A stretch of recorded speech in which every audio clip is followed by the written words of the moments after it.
প্রবাসীদের সুযোগ সুবিধা।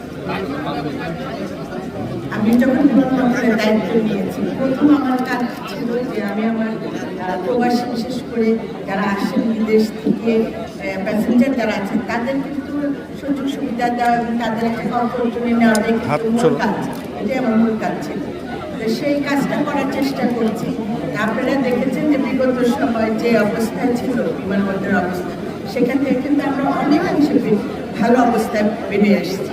আর রিসেন্টলি যে ঘটনাটা আপনারা দেখেছেন, আসলে যে সত্যি ঘটনা নয়, এআই যে অনেক কিছু আজকাল হচ্ছে, যেটাতে আমাদের মন্ত্রণালয়ের একটা সুনামটা নষ্ট করার চেষ্টা চলছে। কিন্তু আমরা মনে প্রাণে বিমানকে ভালোবেসে, বিমানের যারা প্রবাসী ভাই, বিশেষ করে আমার এই প্রতিষ্ঠানটির মূল লক্ষ্যটা হলো আমার প্রবাসী ভাই বোনরা। আমার এই প্রবাসী ভাই বোনরা যাতে ভালো থাকে, তারা দেশের মাটিতে পা দিয়ে যেন বুঝতে পারে যে না, আমি আমার নিজের দেশে এসেছি, এই গর্বটা করতে পারি, সেরকম পরিস্থিতি করার চেষ্টা আমরা করছি।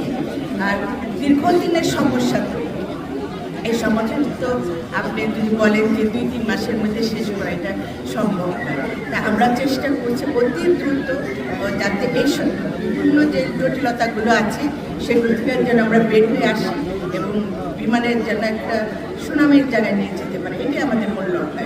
ধন্যবাদ।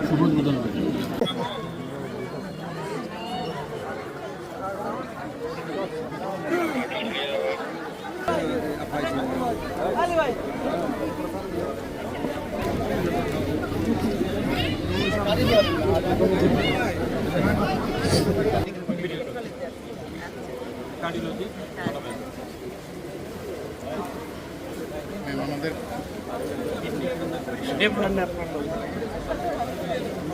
এখন নিউলি প্রমোটেড করতে আমাদের ইএনটি কনসালটেন্ট রাজুল আসবে কই সামনে দিকে শুনতে ভালো হয় ভাই, সামনে দিকে শুনে যাই, সামনে দিকে শুনে যাই।